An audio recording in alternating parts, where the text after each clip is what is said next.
मिस्र एक ऐसा रहस्यमयी देश है जो अपनी प्राचीन सभ्यता में अनेकों रहस्य छुपाया हुआ है, जिसकी खोज अभी तक किया जा रहा है। लोग कहते हैं प्राचीन मिस्र के लोग कुछ सुपर पावर शक्तियों से बात करते थे और उन्हीं की सहायता से बड़ी बड़ी पिरामिड और मूर्तियों की कलाकृतियां बनाई गई थी। क्योंकि आज के समय में हेवी पावर के क्रेन्स भी जहां 20,000 किलो तक ही उठा पाता है, उस वक्त बिना किसी टेक्नोलॉजी के 50-50 हजार किलो के एक एक पत्थर से पिरामिड को तैयार किया गया था। ये अपने आप में एक रहस्य है। दोस्तों, आज की इस वीडियो में हम मिस्र के एक रहस्यमयी राजा तुतनखामेन के बारे में बात करने वाले हैं, तो वीडियो में एंड तक बने रहें। हेलो दोस्तों, आप देख रहे हैं ऑल अबाउट वर्ल्ड टीवी। अभी तक आपने हमारे चैनल को सब्सक्राइब नहीं किया है तो लाल बटन पर क्लिक करके घंटा बजा दें। मिस्र के पिरामिड और मम्मी में हमेशा से दुनिया भर की दिलचस्पी रही है। मम्मी को लेकर पश्चिमी देशों में तमाम किस्से कहानियां चलन में हैं। इन पर कई फिल्में भी बनी हैं। मम्मी के बारे में और जानने के मकसद से कई तरह की रिसर्च और खोजबीन चलती रहती है। दुनिया के इतिहास में कई ऐसे रहस्य हैं जो कि लोगों के लिए अबूझ पहेली से कम नहीं है। अब एक बड़ा रहस्य मिस्र के राजा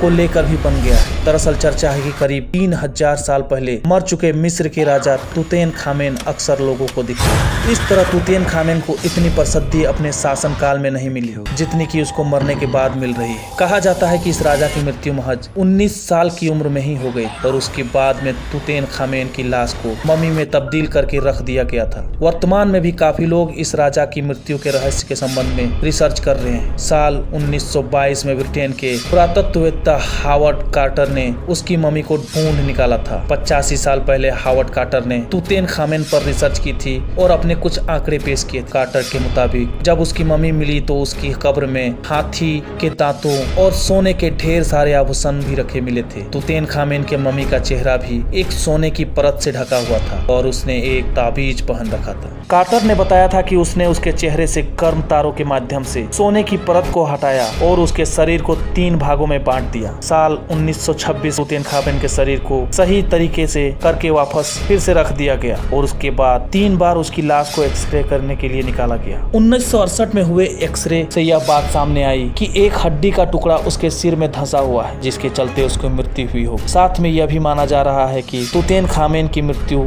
स्वाभाविक नहीं थी बल्कि उसकी हत्या की गई थी। दोस्तों, जब तुतनखामेन की कब्र को खोदने का काम चल रहा था उस दौरान इस मिशन से जुड़े कई लोगों की मौत की खबर आई थी। पुरातत्वविद हावर्ड कार्टर का यह मिशन 1922 के दौरान चल रहा था। इसे वैली ऑफ किंग्स की खोज कहा गया था। जब कई लोगों की संदिग्ध मौत के बाद इस मिशन में पैसे लगाने वाले ब्रिटिश रईस लॉर्ड कार्नरवान की भी मच्छर काटने से मौत हो गई तो इसे फराओ तुतनखामेन के श्राप का नतीजा बताया गया। आज भी बहुत से लोग ऐसा मानते हैं कि मिस्र के पिरामिडों के आसपास तुतनखामेन की मम्मी घूमती दिखाई देती और यहाँ अजीब तरह के संगीत और भयानक आवाजें भी सुनाई पड़ती हैं। दोस्तों, ये थी मिस्र के रहस्यमयी राजा तुतनखामेन से जुड़ी कुछ रहस्यमयी बातें। उम्मीद करता हूँ वीडियो आप लोगों को पसंद आया हो। जो पसंद आया तो लाइक करें, शेयर करें और हमारे चैनल को सब्सक्राइब करके बेल आइकन दबा दें।